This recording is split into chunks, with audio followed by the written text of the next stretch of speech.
Достар, саламатсыздар ма? Қалайсыздар, жақсыздар ма? Достар, біз сіздермен бүгін өткен тақырыбымыз молекуляр-кинетикалық теория негіздеріне есептер шығаратын боламыз. Бірінші енді қазір А деңгейлі есептер, одан кейін біз кәдімгі есептерге көшетін боламыз, хорошо? Басайық. Суретте графиктен изохораны көрсететін. Изохоралық процесс бізде көлем тұрақты, иә? Көлем тұрақты, Шарли заңы. Көлем тұрақты болса, көлемге перпендикуляр болады. Яғни бірінші графикті белгілей саламыз, иә? Так, мен көкпен есейін, мен көлемге перпендикуляр осы бірінші график белгілейміз. Жалғастырамыз. Көлемін сақтап пішінін оңай өзгертетін дененің күйін ата. Көлемін сақтап пішінін оңай өзгертетін, ол бізде сұйықтар, иә? Ыстық пен суық судың қайсысында диффузия құбылысы тезірек жүретін анықта. Ыстық пен суық судың қайсысында диффузия тез жүреді, достар? Ыстықта тез жүреді, иә? Потому что ыстықта итакта молекулалар өзі қозғалыста болып тұрады, иә? Өткенде айттық қой біз кешегі сабағымызда. Температура дегеніміз ол жаңа молекулалардың қозғалысын сипаттайтын шама. Температура жоғары болса, ол итакта жақсы қозғалып тұр деген сөз ғой. Сол себепті ыстық денеде, ыстық суда диффузия тез жүреді, хорошо? Қатты денелерге тән қасиеттер. Берілген көлемді толтырады. Берілген көлемді толтырады емес, иә? Толтыратын ол бізде сұйық. Белгілі пішін болады, иә, белгілі пішін болады. Көлемін сақтайды, оңай сығылады. Ол ситуативный, да? 2 мен 3 қой сол кезде, достар. Окей? 2 мен 3. Заттардың өздігінен араласу құбылысы ол бізде диффузия, да, достар? Тұрақты температурада ауадағы су бу молекулаларының тығыздығын арттырғанда олардың парциал қысымы P тең N KT, да? Тұрақты температурада ауадағы су бу молекулаларының тығыздығын арттырғанда олардың парциал қысымы.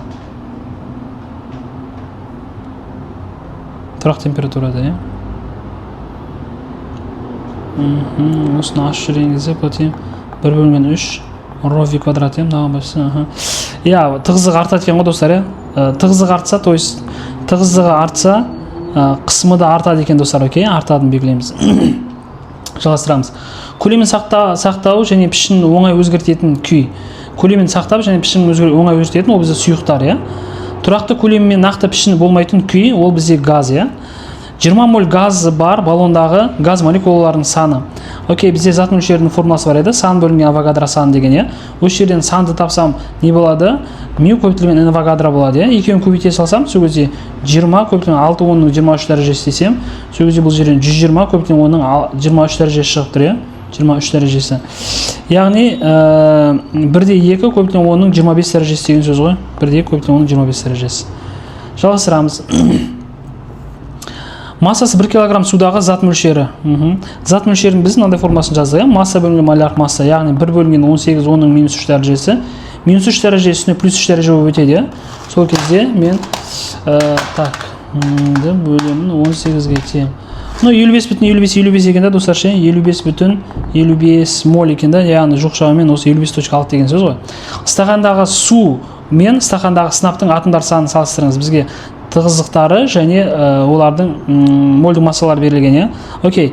Жалпы санды табу үшін біз масса бөлінген молярлық масса тең сан бөлінген авогадро санымен тапсақ та, осы жерде мынау массаны мен былай ашсам, иә? М тең ρ v деген формула бар ғой. Сол кезде ρ v бөлінген молярлық масса, мынау молярлық масса, достар, тең сан бөлінген авогадро саны болады, иә? Осы жерден санды тапсам, ол неге тең болады? ρ v n авогадро бөлінген молярлық масса болады, иә? Окей. Енді, достар, қараймыз, иә? Сол кезде мына екеуінің бізде енді стақандағы су мен көлемдер мен авогадро сандары олар бізде тең ғой, иә? Сол кезде мына тығыздығын моляр массасына бөлсем қайсысы көп болса, сол көп болып тұр ғой, достар, иә? Сол кезде бірінші сынап үшін 13600 бөлінген 200 берейін, иә? Окей. 68 шығып тұр да, сынапта, ше? N сынап 68 шығып тұрды, примерно. Ал енді N екінші су ғой, иә? Суда бізде енді, достар, судың тығыздығы қанша? Судың тығыздығы 1000, иә? 1000 бөлінген, оның молярлық массасы 18 деп ала берейік, 18 тең. 55 дейді, достар. N су 55,55 осынау кете береткенде, мынау сынап, достар. Сынап. Қайсысы үлкен? Әрине сынап үлкен, иә? Демек, сынап үлкен судан деп белгілейміз, достар, окей? Жалғастырамыз. Ыдыста газ берілген.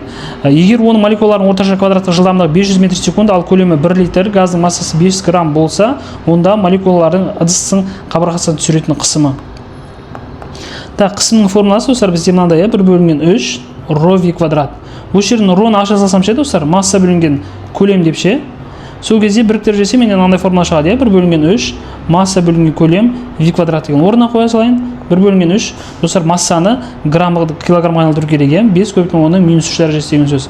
Сосын литрді тоже біз метр кубқа айналдырамыз, ол да бізде 10-ның -3 дәрежесі деген сөз, иә, көбейтілген v квадрат 500-дің квадраты. Так, есептейміз, 10-ның -3 пен -3 қысқарады, иә. Сол кезде 500-дің квадраты көбейтілген 5 бөлінген 3 тең. Оппа. Так, достар, бізге өте көп сан шығып кетті, жаза салайық, иә. 41, 66 деген сан шықты, осынша паскаль ше. Енді бірінші достар, 4-те 2 келтірсек, 1, 2, 3, 4, 5. Сол кезде 4-те 2 көбейтілген 10-ның 5 дәрежесі паскаль шығып тұр ғой, бұл, окей. 4-те 2, 10-ның 5 дәрежесі паскальды жоқ шамамен, соны белгілейміз. Егер сутегі молекулалардың орташа квадраттық жылдамдығы 800 метр секунд, ал тығыздығы 2,4 кг метр куб болса, онда оның қысымы. Қысымның формуласы бізде 1 бөлінген 3 ρ v квадрат, орнына қоя саламыз. Тығыздығы 1 бөлінген 3, тығыздық бізде 2,4, иә. Жылдамдық бізде 800-дің квадраты. Сол кезде 2,4 бөлінген 3 көбейтілген 800 көбейтілген 800 тең. 512 мың шығып тұр достар бізде. 512 мың паскаль. Яғни бұл деген достар 512 деген 512 килопаскаль болмай тұр, иә. Иә, мынауға болып тұр достар. Миллионға бөліп жерсек осыны.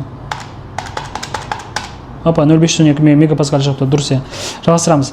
4 кельвин температура Цельсий шкаласында. Бізде оның формуласы қандай еді? 273 қосылған градус Цельсия.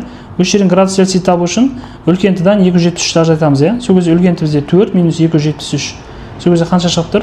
Минус 269 шығып тұр, деймін, минус 269 градус Цельсий деген сөз. Хорошо? Жалғастырамыз.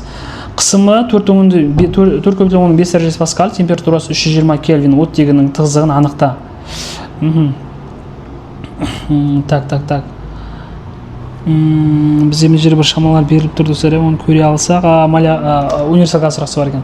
Достар, давайте біз бұны Менделеев клапирумен шығарсақ. Масса бөлінген молярлық масса RT десек та. И достар, осы жерден бар ғой, мен мынау массаны ашып жерсем ше, М тең ρ v ғой. Осының орнына ρ v деп қойсам, v мен v қысқарады екі жақта. Сол кезде қысым тең ρ бөлінген молярлық масса RT болып қалады, иә. Осы жерден ρ-ны тауып жерсем, PM бөлінген RT болады, иә. P деген бізде қысым 4,10-ның 5 дәрежесі, көбейтілген молярлық масса 32,10-ның -3 дәрежесі, R деген 8,31, температура деген бізде 320, иә. Так, есептейміз, достар. 4 көбейту 32 бөлу 8,31 бөлу 320 тең. Опа. Ну, 4,8 бір шықты да, достар, 4,81 3 шықты. Яғни 4,81 деген сөзі жоқ шамамен, достар, соны белгілейміз, хорошо? Жалғастырамыз.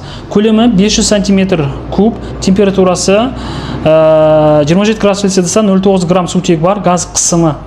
Менделеев клапирумен теңдеуімен шығарамыз, PV тең масса бөлінген молярлық масса RT дейміз, осы жерден қысымын тапсақ, масса RT бөлінген молярлық масса көбейтілген көлем бола салады.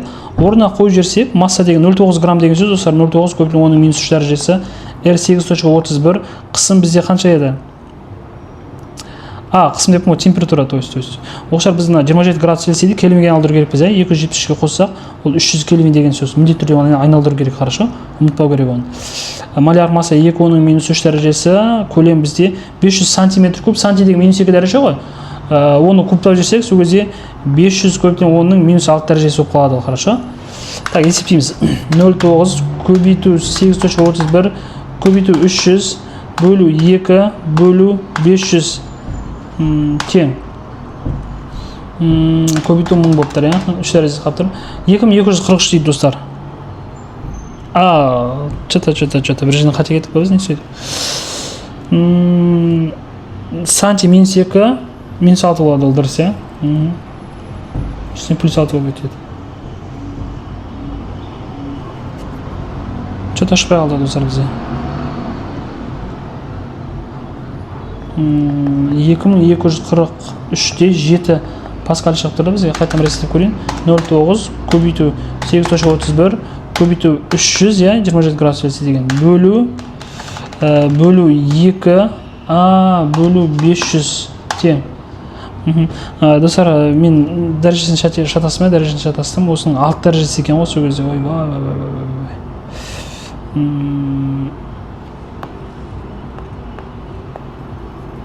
Мына жерде көбейту 3 дәрежесі бар екен еще. Көбейту оның 3 дәрежесі паскаль екен да. Сол кезде бұл дегеніміз достар 2.24, көбейту оның 6 дәрежесі паскаль деген сөз ғой. 2.24 оның 6 дәрежесі паскаль. А жауап шығып тұр, окей? Жалғастырамыз. Насостың поршень астындағы ауаның қысымы оның 5 дәрежесі паскаль, ал көлемі 200 сантиметр куб. Егер газдың температурасы өзгермесе, температура өзгермесе десе, ол бізде изотермалық процесс. Бойл-Мариот заңы, иә? Оның формуласы бізде қандай еді? PV тең PV.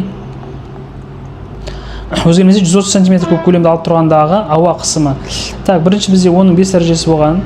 200 сантиметр куб, достар, екеуі де сантиметрмен кете берсін, хорошо, өлшем бірліктері. 200 тең P2 бізде табу керек, көліктен 130 болған, иә. Осыны еспей салам енді. 200-ді бөле салам 130-ға тең. 1.54 дейді, достар, жоқшаймыз, 1.54. P2 тең 1.54 көптің оның 5 дәрежесі паскаль шығып тұрды. Яғни 1.5 оның 5 дәрежесі деген сөз ол, достар, жоқшаймыз, деп жазып кеткен бұны, хорошо? Жалғастырамыз. 273 градус Цельсий температурадағы газ 2 метр куб көлемді алып тұрады. 546 градус Цельсийдағы сол қысымда газ көлемі дейді. Так, достар, біз не шығара береміз ыңғайлы шаяқты. Сол қысымдағы десе, достар, бізде ол изобара деген сөз, иә? P constant деген сөз. Изобара бізде Гей-Люсак заңы, ол бізде V1 бөлінген T1 тең V2 бөлінген T2, иә? Осы жерде мәндерін орнына қойып жүрсек, алғашында бізде көлем 2 болған, температура, достар, 273-ті кельвинге айналдыру керек, иә? 273 қосу 273 тең 546 екен, достар. 546 тең V2-ні табу керек. 546 кельвин дегеніміз 546 градус Цельсий, то есть оны 273-ге қосамыз, иә? 819 екен, достар. 819 болып тұр. Осы жерден V-ні тапсам, осыны 2-ге көбейтіп бөлемін 546-ға тең 3 екен. 3 метр куб шығады екен, достар. Енді осына жауап бар болса, соны белгілейміз. Жауап бар екен. Жалғастырамыз. Газ 12,32 литр көлемді алып тұрды. Оны тұрақты қысымда 45 кельвинге салқындатқанда көлемі 10.52 литр болды. Газдың бастапқы температурасы. Тұрақты қысымда деп тұр, достар. Тұрақты қысым деген бізде изобаралық процесс. P constant, яғни Гей-Люсак заңы. Бұл кезде формула қалай болатын еді? V1 T1 тең шатастым, керісінше, V1 бөлінген T1 тең V2 бөлінген T2, мәндерін қойсам, V1 менде 12-де 32 литр болған, температура сол кезде 45 кельвинге салқындатқан деген сөз, достар. T1 T болса, T2 T-45 болған, достар, окей? Соған назар аудару керек, достар. Салқындату деген сөз, бастапқыда 100 болса, оны мысалы 30 градус салқындатсаңыз, соңында 70 болған ғой. Дәл сол сияқты мына жерде бастапқыда Т болса, 45 градусқа салқындатқан кезде Т-45 деп жазамын, хорошо? Енді осы теңдеуді ашамын, иә? Осы 12.32 бөлу 10.52. Опа, не получилось. Жақсан ашайық. Сол кезде 10.52 пропорцияны бұзайық деген ғой. 12.32 Т минус 12.32-ні 12.32 көбейту 45. Опа. 554-те 4 минус 554-те 4 шығады екен. Сол кезде, достар, не істеймін? Мына не қотса минусы өтеді ғой, сол кезде 10.52-ден азайтамын 12.32-ні, сол кезде қанша болып тұр? 1.8 болып тұр, ше? Минус 1.8 тең болады 554-те 4 болып тұр да. Екі жақта да минус бізде плюс болып кетеді, сол кезде ол жерден тын тапсақ 554 бар, достар, шатасын. 554-те 4-ті бөлемін 1.8-ге тең. 308 дейді, достар. 308 кельвин шыққан, достар, бізде, соған назар аудару керек, кельвин екен. Демек, бастапқы температурасы 308 кельвин болған екен. Жалғастырамыз. Суретте газ көлемінің температураға тәуелді график берілген изобараға сәйкес келетін график бөліктері.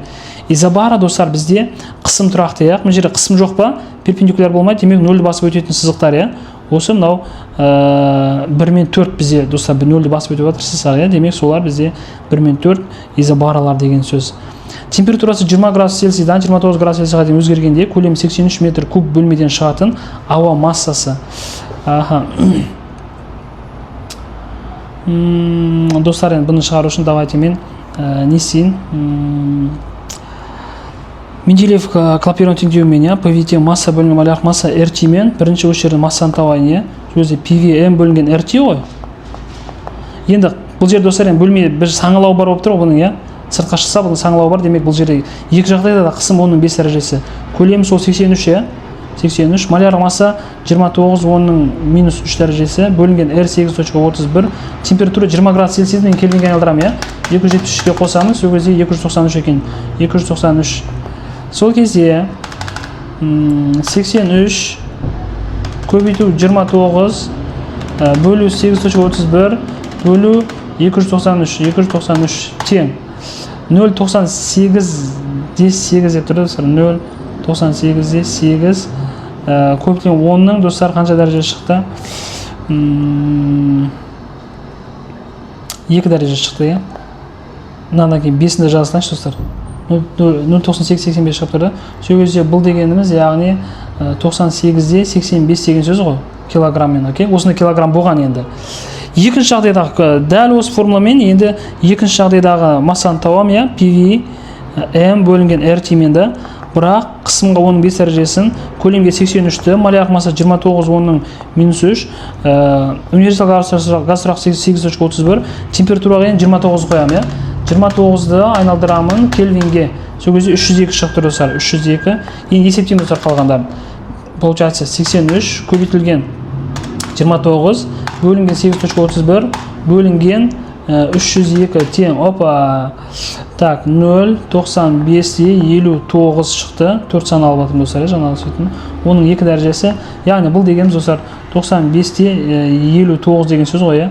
Енді достар, бастапқыда осынша килограмм болған, соңында осынша килограмм болған, иә. Қаншасы сыртқа шығып кеткен достар? Қаншасы сыртқа шығып кеткен? Әрине екеуінің айырмашылығы, иә. Сол кезде 98-де 85-тен азайтамын, 95-де 59-де, иә. Сол кезде қанша болып тұр? 3.26 дейді достар. Демек, сыртқа шығып кеткен массамыз қанша болып тұр? 3.26 килограмм. Енді бұл жерде немен берген екен достар, енді 3.26 жоқ шамамен 3 килограмм деген сөз достар, окей? Соны белгілейміз. Достар, түсіңіздер деп ойлаймын, яғни мына жерде біз массалар тапқан кезде біз всегда бөлменің ішіндегі массаны табамыз. Хорошо? Бөлменің ішіндегі масса арқылы ориентир аламыз. Так, жалғастырамыз. Таудың етегіндегі Т1 және таудың басындағы Т2 ашық ыдыста тұрған суды қайнау температураларын салыстырыңыз. Достар, судың қайнау температурасы қысымға байланысты өзгереді. Қысым қай жерде көп, сол жерде қайнау температурасы көп. Қысым қай жерде аз, сол жерде қайнау температурасы аз. Енді атмосфералық қысым таудың басында ма көп, таудың етегінде ме көп? Әрине таудың етегінде көп. Жоғары көтерілген сайын қысым азая береді, иә. Олай болса қайнау температурасы дәл солай. Таудың етегінде қайнау температура көп, таудың басында қайнау температурасы аз, иә. Демек, Т1 көп, Т2 кішкентай, В нұсқасын белгілейміз. Жалғастырамыз. Температурасы 60 градус Цельсий, парциал қысымы 14 килопаскаль, ауа буының абсолют ылғалдылығын анықтаңыз. Достар, абсолют ылғалдылық деген бізде тығыздық, соны ұмытпау керек, хорошо? Салыстырмалы ылғалдылықпен шатастырмау керек. Енді бұны шығару үшін Менделеев клапированмен шығарамыз. Масса бөлінген малярлық масса RT мен, иә. Енді достар, мына жерде мен массаны ше, былай ашсам болады, М тең ρV деп ше. Сол кезде мына жерге ρV десем, V-лар қысқарып кетіп, қысымның қандай формасы шықты? Ρ бөлінген малярлық масса RT деген шықты, иә. Осы жерден ρ-ны тапсам, PM бөлінген RT.